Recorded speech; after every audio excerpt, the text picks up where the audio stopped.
değerli arkadaşlar, hürmetli vatandaşlar, şehriyetin sevdalarım, zenaddaşlarım, şairler, yazıcılar, men icadi akşamıma hoş geldiniz.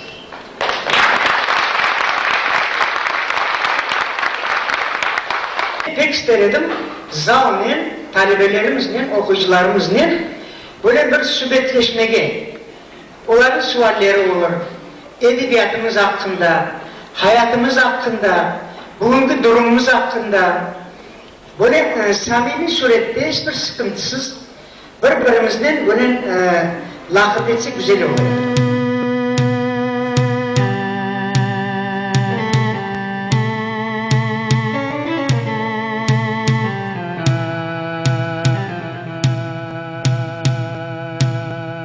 Nasıl bir günlerge kaldık kardeşler, bu uzun yollarda daldık kardeşler. Aman aman yanıp bittik, yandık kardeşler. Kozumuzun o günde sabiler olur.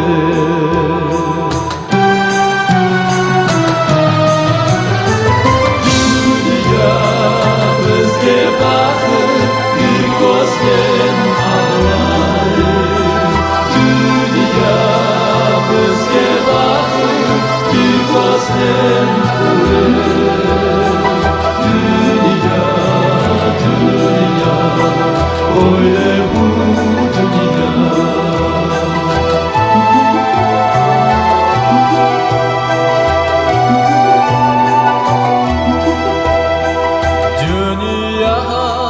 Nam bergen bir millet edik, asırlarning turbunda dirilib keldik.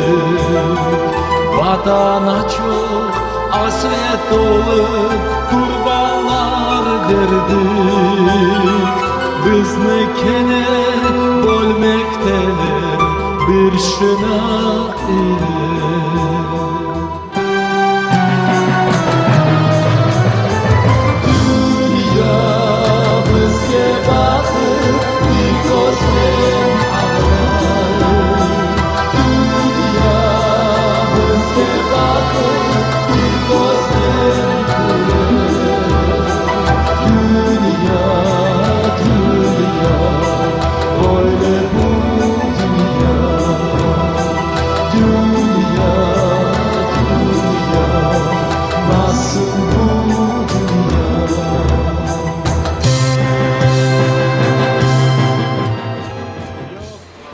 Ey Türkiye milletim, ey Kırım Tatar, seni sağlam görmek canga can katar.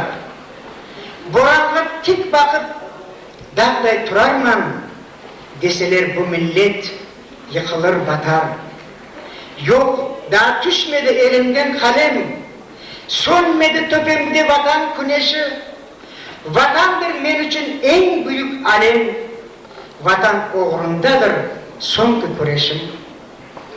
Bilip mi, bilmeyip yaptığım hata, körüp mü körmeyip atkan adımım, hepsi karşımda tizilip yata.